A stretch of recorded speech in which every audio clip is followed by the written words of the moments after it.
Salut tout le monde. Aujourd'hui, je veux décortiquer les derniers rebondissements de l'affaire Doualemn, l'histoire qui fait la une en France et en Algérie. Alors, qui est Doualemn? Son vrai nom est Boualem Naman, un influenceur algérien qui a été détenu en mars au centre de rétention administrative du Mesnil Amello, ou CRA pour faire court. Il n'était pas n'importe quel détenu, il avait déjà été expulsé vers l'Algérie plus tôt cette année, pour être renvoyé en France le même jour. En plus de cela, il a reçu une peine de 5 mois de prison avec sursis.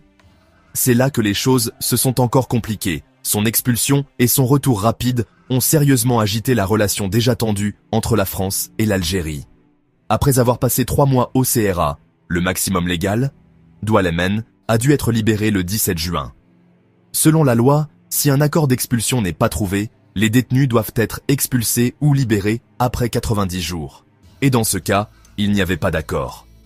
Maintenant, voici Bruno Retailleau, le ministre de l'Intérieur français. Prenant la parole à la gare du Nord de Paris le 19 juin, Retailleau a expliqué pourquoi Doualemn a été libéré. Le temps était tout simplement écoulé. Mais ce n'est pas la fin de l'histoire. Retailleau a annoncé qu'il proposera bientôt une nouvelle loi pour étendre la durée maximale de détention dans les CRA de 90 à 210 jours, mais uniquement pour les individus les plus dangereux. C'est plus du double de la limite actuelle. Alors, quelle est la prochaine étape pour Doualemn? Retailleau a déclaré qu'il y avait essentiellement 2 options, la détention continue ou l'assignation à résidence sous étroite surveillance. Pour l'instant, Doualemn sera assigné à résidence, ce qui signifie qu'il sera étroitement surveillé par les autorités. Mais cela ne s'arrête pas là. Retailleau a également promis d'essayer d'expulser à nouveau Doualemn vers l'Algérie, en disant « Nous le présenterons de nouveau aux autorités algériennes ». Il a souligné que, selon lui, la responsabilité incombe désormais à l'Algérie. Selon Retailleau, il existe un accord officiel entre la France et l'Algérie.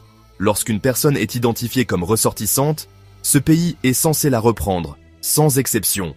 Cette affaire est devenue un point de discorde pour le débat plus large sur la politique d'immigration en France. Prolonger les périodes de détention, pousser à une application plus stricte et gérer les accords internationaux, ce sont tous des problèmes clés qui se jouent en temps réel. Alors, Doualemn sera-t-il expulsé ou est-ce juste un autre chapitre d'une longue impasse diplomatique? Seul l'avenir nous le dira. Je vous tiendrai au courant de l'évolution de cette histoire. Merci d'avoir regardé et n'oubliez pas de rester informé.